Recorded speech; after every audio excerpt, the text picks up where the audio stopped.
Hello, welcome to our job site today. I'm here in the dining room with my customer Paul. Paul, thank you for having me here today.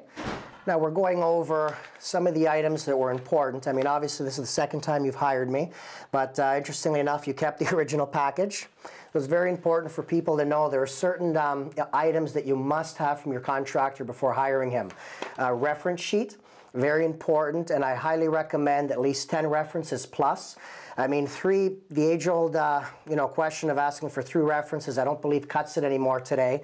Even the best contractor can get it right 3 times. You know, we need to have at least 10 references, very important.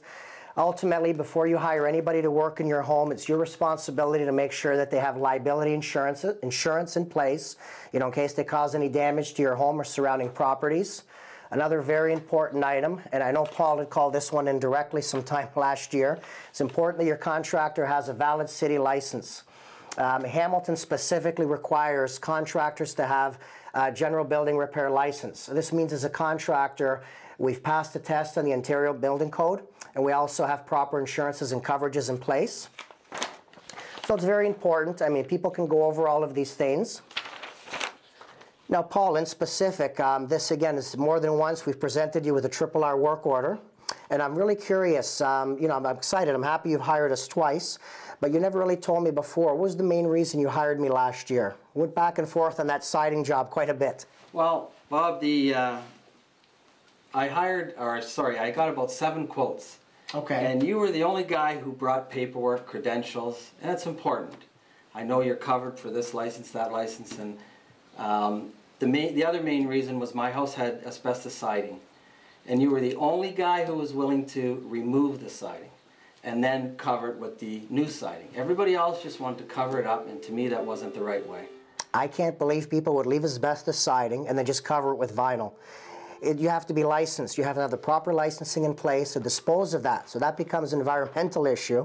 But either way, I mean, I'm glad you're a second-time customer. The only thing that's changed now that what didn't apply at that time was the government's home renovation tax credit.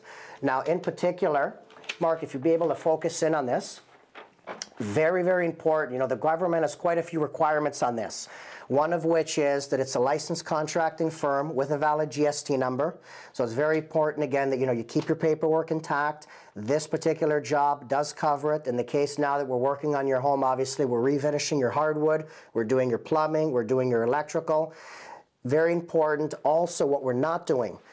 On all of my work orders, we note specifications or limitations because we don't believe in just telling you we're going to do these items and not get into it further. So, I mean, as we've talked about a lot with your hardwood, we're only doing on this particular job 2 steps for you so you can test us. If you like the work, you've got a whole flight of stairs leading to the 2nd story. So we'll really be fussy to do a good job. But as we've said, though, 60-year-old steps, it's almost impossible, and nobody should tell you they'll make them brand new. Hardwood's got character to it. We're going to make them look beautiful, and I'm sure there'll be some character involved there as well. So again, it's really important. There's so much to look into. I am Bobby Assadourian. Thank you for watching Hamilton Life. See you soon.